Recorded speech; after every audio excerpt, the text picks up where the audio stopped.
You're about to listen to the Complete Developer Podcast, the podcast by coders and for coders about all aspects of life as a developer.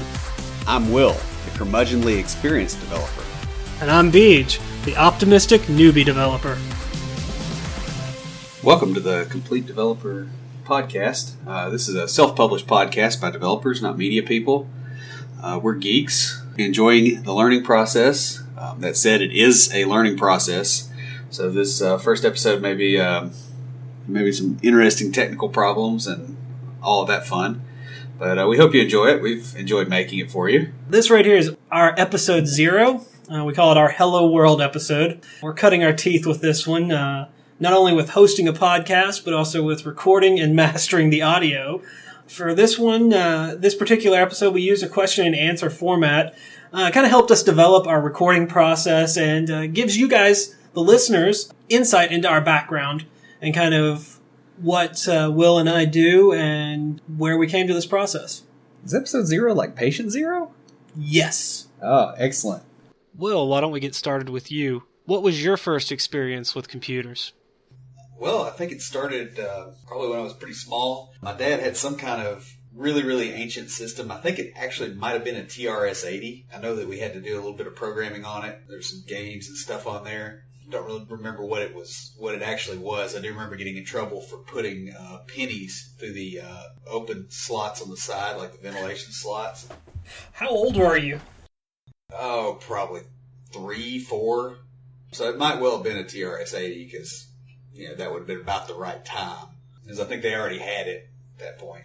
And then I dealt with computers at various points through school. I think like everybody else, I played Oregon Trail and died of dysentery regularly on that game. Hey, I was pretty good at that game. Well, congratulations. I still play it. Congratulations. I don't know what to say about that. All right, let's move on to the next question. Why did you pick software and computers as a career? I didn't. I did some programming in junior high and high school, messing around with Access and Access VBA, and then went from there to messing with Visual Basic. A whole lot of that. I started with Visual Basic with VB4. I think I actually remember VB4. Yeah, it was nice. You could build something and it was quick. It was harder for building big things. So I started with that. Ended up going to Lipscomb for college. Initially, I was going to be a biology major. I was kind of dual majoring. I did have some interest in biologically inspired computing. Plus, I kind of a little bit of an intuition that computers would be a bigger thing in regards to biology. And when I got to college, that didn't really work very well. And the reason it didn't is because biology majors and computer science majors have hours at the opposite ends of the day. Your biology people love getting up and being in class at 7 o'clock in the morning for organic chemistry. And your computer science people don't roll in until about 10:30 in the morning, and then they stay up till 2. And you obviously can't really live both lives. You're either going to miss one or the other. And so it became very clear probably about halfway through my freshman year, really, that the biology stuff was just not gonna cut it for me. I was getting a lot further with computers. I had already gotten a job like a month and a half after school started with Computer Center. By the end of freshman year, I had a job off campus doing a little bit of software development, mostly a lot of loading big tapes. That was before I met you. Yeah, that was way back in the day. So yeah, it was very clear to me which direction was the most appropriate. I'm still very interested in biology and biologically inspired computing algorithms. However, that's not my day job. Next question. What was the first app you ever wrote?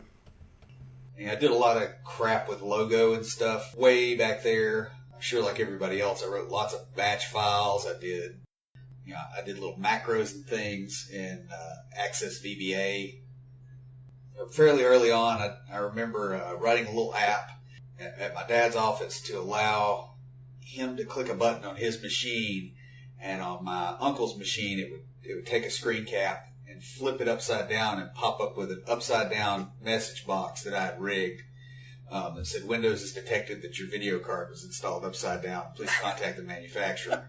So I guess that was really the first really useful app. That was pretty early on. I think that was probably junior year of high school for that one. So, I mean, I already had a couple 3 years of experience, but none of them were really full apps. So it was a lot of little utility stuff and forms and access that just were enhanced by VBA and that sort of thing. Your typical Hello World style programs, I bet. I know I wrote a lot of those.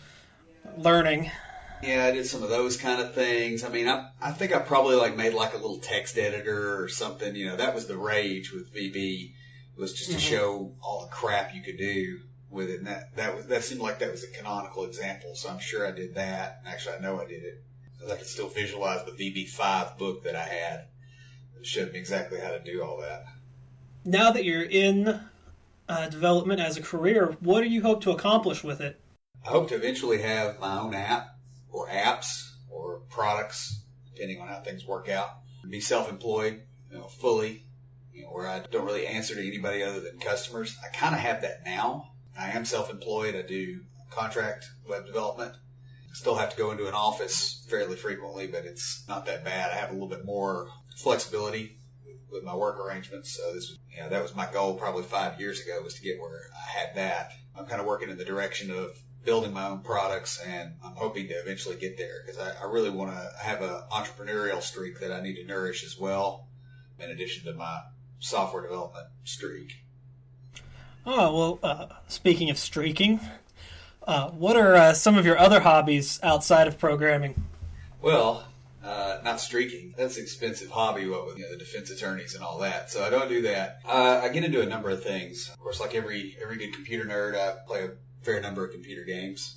Play EVE Online fairly often, have for quite a few years. Yeah, I feel like I play it as much as you talk about it. Yeah, well, maybe you should. Another thing I have done since I was very young is martial arts. I've been involved in one form of martial art or another with some gaps in there since I was 7 years old. I guess you're well aware of, since you and I used to pound on each other fairly often. That's how we used to settle our arguments, wasn't it? Yeah, well, that was it's something for roommates to do together, beat the crap out of each other together, build a little camaraderie. In addition to that, I also make my own wine, kind of a fun hobby, which you're also aware of. If you're recording this, you're sitting about 5 feet from my new wine cabinet that I just got last week. It's really nice, and when we get to my section, one of my hobbies is drinking the wine you make. Yeah, well, we all got to have our life skills. I think, as far as other hobbies, I mean, I do a lot of things. I do, I fish, I hunt, I play golf when I get a chance to. That doesn't happen a whole lot. You play golf? Yeah, I got a nice set of clubs that my grandfather left to me. I mean, it's rare. I'm lucky if it's once a year, and I'm horrendous at it. But that's why I call it a hobby instead of a profession, because you can suck at it. I don't know, man. If I have to play once a year, that's torture. Maybe you just need to play with more beer in your system. Might help. Yeah, I get into a lot of different things. Like, I lift weights regularly, increasingly a fanatic at that. I've done some old-time strongman stuff. I'm just all over the map. Oh, I enjoy cooking. If you looked at my figure from the side, you could tell I eat. So yeah, I guess that's pretty much the extent of it. All right, sounds good. So, I guess we'll switch over to Beej. We're just kind of trying to level set here and tell about ourselves. How'd you get started with computers? Well, let's see, the first computer that I ever worked on was in 4th grade. I remember doing DOS prompts to play Oregon Trail. First home computer, my dad traded a shed to a friend of the family who owned his own company building computers. He built him a shed, or? We owned a shed, but where we moved to, we couldn't have it at the new house. So we had to get rid of a shed. He needed a shed.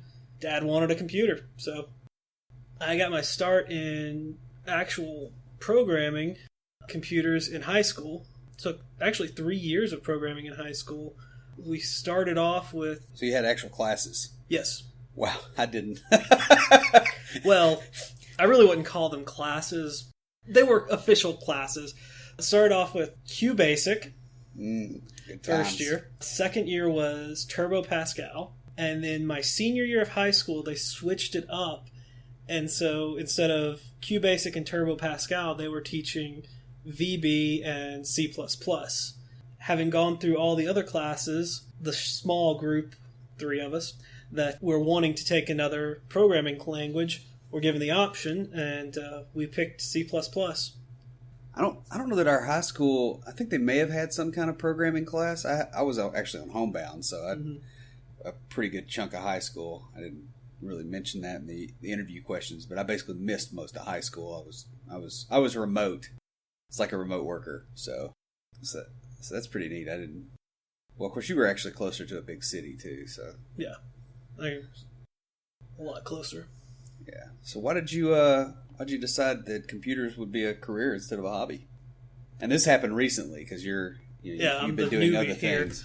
And by the way, for the listeners, I'm 35 years old. This is Will, and BJ is 34. Yes. Yes. So there's not like I'm the curmudgeonly old developer, and he's the young developer, and there's a year of difference in age. The premise still works. Let's see. I got into computers as a career really based on the suggestion of a few friends, including yourself. I went to college. I went to Lipscomb as well. That's actually where Will and I met. I also started off as a biology major, wanting to do pre-med, and then moved to psychology because, well, it was fascinating, to be honest, and the women were hotter.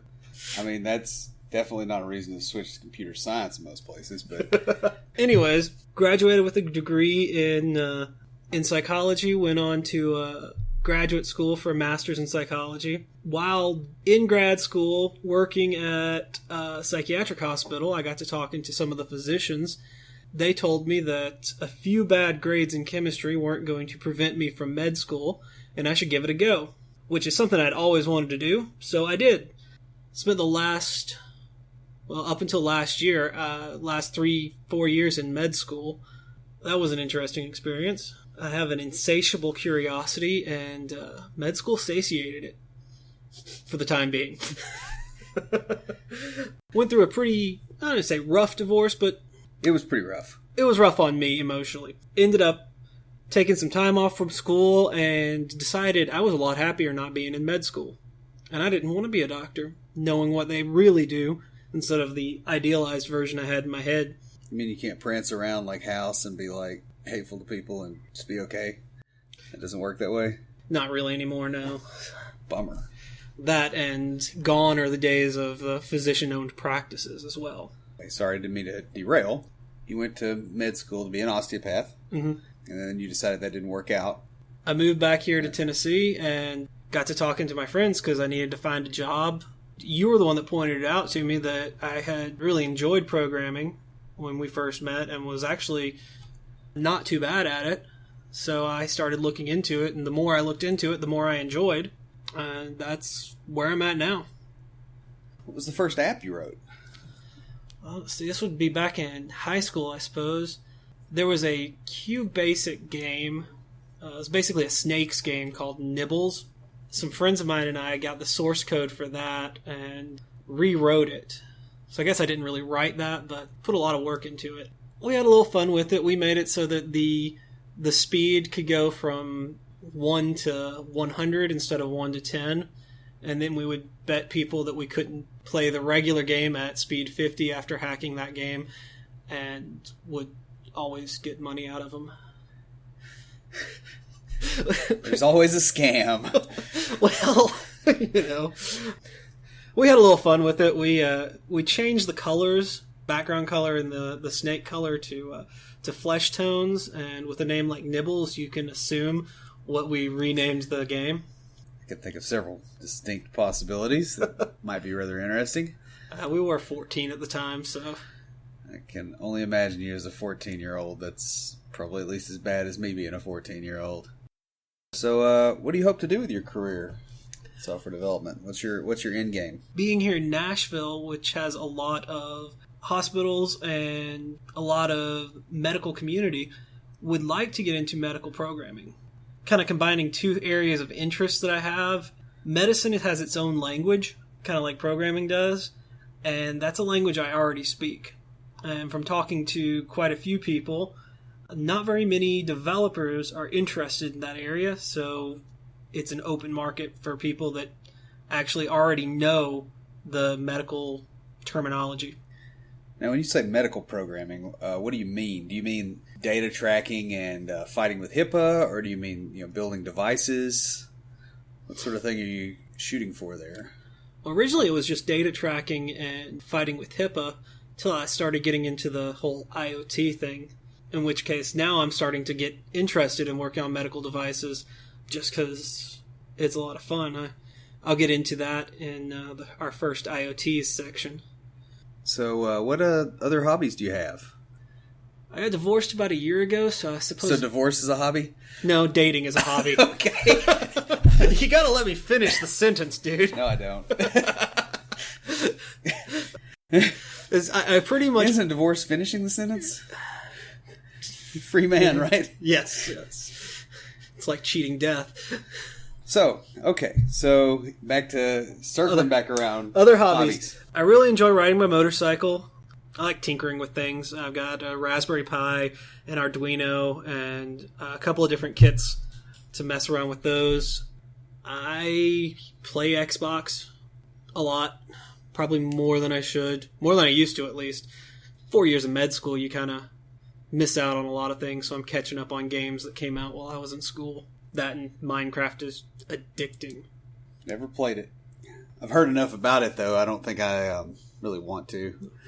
Because I've got enough video game addictions myself. With EVE Online is pretty good at eating a whole lot of my time.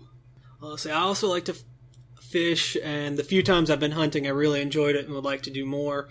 I like target shooting. Something I'd like to get into is competitive target shooting, but just haven't had the time to do that, or the finances. That's an expensive hobby to have. Yeah. That's why I don't have that one. I mean, I know one of your hobbies is drinking some of the wine that I make. Well, yeah.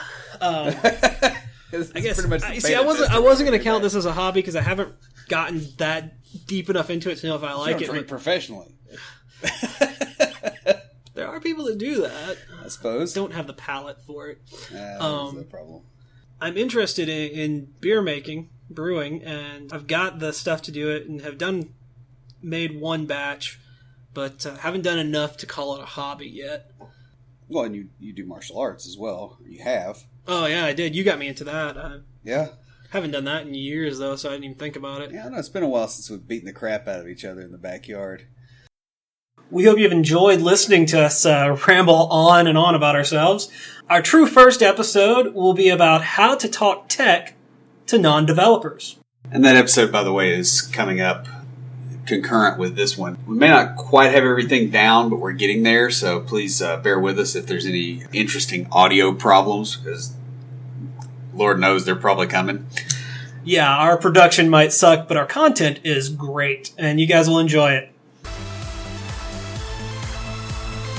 If you have a question or comment for us, please email us at neckbeards@CompleteDeveloperPodcast.com. Our theme music is an excerpt from Stand By for Titanfall by Pure Bells, available on SoundCloud and licensed under Creative Commons. The intro music for IoTs is OMFG Hello by Argo Fox and is also licensed under Creative Commons and available on SoundCloud. For references, show notes, and to sign up to our email list, be sure and check out the website at www.CompleteDeveloperPodcast.com. You can also follow us on Twitter at CompleteDevPod and like our page on Facebook to keep up with news about the show. Thanks for listening. See you next time.